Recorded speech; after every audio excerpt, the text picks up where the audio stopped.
Good morning, classmates. I'm here with local Gainesville legend Tom Miller, performance artist, regular artist, bartender, class attender, and band member, right? And he will be my interviewee on these topics. So this is going to be heavily edited anyway to make you look bad. Good. So let's just get started. Excellent. First things first, how old are you? 47. 47. And how old do you feel? I don't really think that way, but if I had to pick an age, I don't know, I feel about 25 maybe. Alright, good. That's perfect for what I'm getting into then. What is the highest level of education that you've completed, and are you currently in any sort of scholastic program right now? Yes, I'm a student of non-traditional age at Santa Fe Community College, about to finish my AA. In? Theater. Very good. I'd like to ask you, how did you learn best when you were in your 20s, or maybe a little younger? What kinds of teachings helped you best? What kinds of activities helped you best, if at all? It's always been a combination of just things I pick up from talking to interesting and intelligent people, and then, you know, whatever scholastic things I was doing, you know. I mean, if you're asking me about the difference between then and now, I mean, now that I'm going to school as an older person, I mean, I bring life experience to bear on the education that I'm getting. So it's not just me being sort of fed and programmed one train of thought and not applying some critical thinking to what I'm being told. And I think when you get older, you're not afraid to speak up about things and ask probing and interesting questions. So I think you get more out of learning maybe going back to school as an adult. But that's just a thought, because I've done both. And you say your education is more rich and rewarding now than it was when you were younger. Well, yeah, because I really know why I'm there, and I'm focused on it, and I pay attention to it, and I notice that a lot of, you know, not to criticize younger people because they... Oh, go ahead. The younger people are watching this video. Well, good. Hi. But, no, younger people have a certain kind of enthusiasm and excitement and energy that they bring to education. But, you know, we're in a multitasking world of gadgetry and...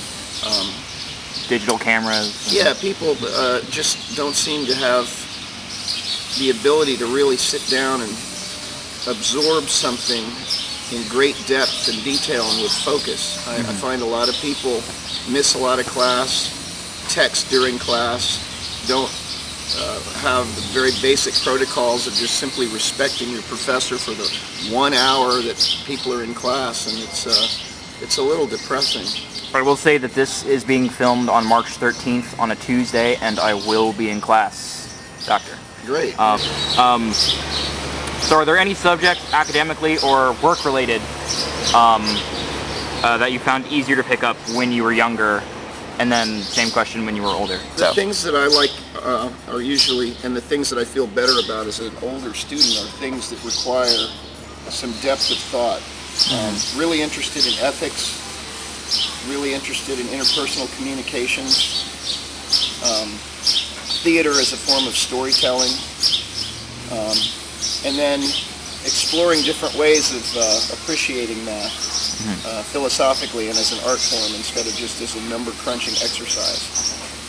So then you would say as you got older, in order to, yeah, I don't think you did it consciously maybe, to help you learn things better and more readily, you changed your perspective of it and just better develop the reasons why you'd want to learn something like that in the first place. I just think when you get older, you have the ability to go broad with your thinking. A lot of people just kind of hit a particular topic and listen to what's said, pick up what they need, and kind of move along. I think people sit and take a little bit more time when they're older to really evaluate something on the deeper levels and the wider levels. And this could compensate for lessened mental speed or all kinds of stuff. Simply just bringing experience to bear.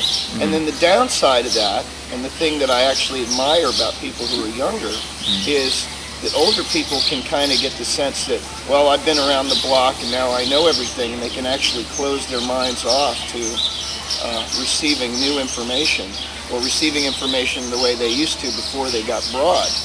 You know, if they lose their perspective and just get caught up in ageism, I'm the old guy, I know everything, and I'm not going to listen to anything else because I already got my mind made up, then I think that would be the downside, and a lot of people go that way. So, what do you think are some of the biggest positives of your engaging and learning across your lifespan, as opposed to just leveling out at high school?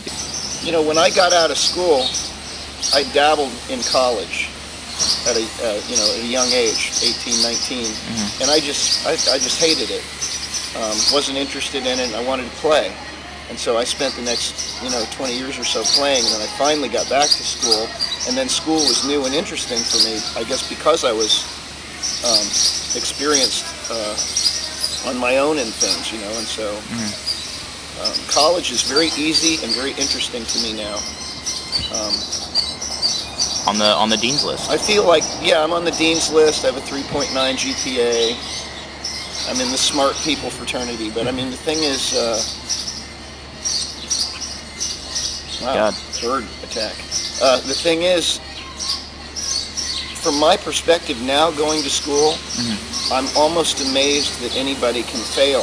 And most of the people who don't do well in school are people who simply don't pay attention, don't have respect for the professor, aren't interested in the classes, and don't attend. They wake up late, they leave early, they talk during the class. Respect your professor, guys. And give me Birdie.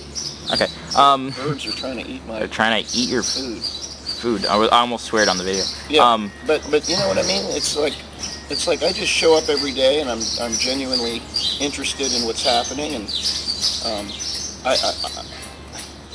I think I failed a final in math. I failed a final, and I got a D on one of 4 tests, and I passed the class with a B simply because I was interested. I got to know the professor. I mean, there were no special favors. It's just that I just showed up every day and tried. I've got 2 more quick ones because I don't have much left on this video. But what do you think are some of the greatest challenges you faced trying to keep learning at your age and as you grow older? Mentally or socially?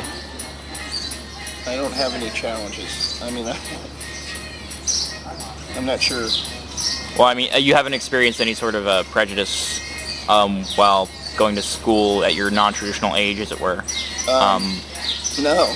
Okay. Cool. No, not at all. I Very mean, good. I don't even get any weird looks. They're too busy texting to notice me. And finally, last question. What, if anything, would you like to have done to help achieve more learning in school or the workforce are there any sort of programs that you think would be able to aid people better as they grow older? Programs better suited or adapted for older adults? I really think they need to adjust the way that they teach younger people. Because younger people are in this day and age, younger people learn differently. I mean, they are multitaskers, and so I think there needs to be a different approach to education in general. Here's the thing: education, the way it's taught in schools, is usually the byproduct of committee work, and committee work takes a lot of time. So by the time they come up with the idea, the people who were in school are now the next generation over. School is way behind in fostering a learning environment. It really should be an interactive process where students actually have some say in the way in which they learn, and they ought to teach different people learn different ways. They ought to explore that and try to adapt certain teaching styles to certain types of people instead of trying to fit everybody into a box. So you feel adapting the education style would allow for would foster people to want to be educated, to want to educate themselves. Some people longer learn visually, some people learn by hearing things, some people learn by touching and interacting kinesthetically, and there should be different programs for different types of people. All right, I certainly agree with you on that. And we're about to wrap it up here. We've got about 20 seconds left. Okay. Any closing remarks? Live long and prosper. Thank you very much, Tom Miller.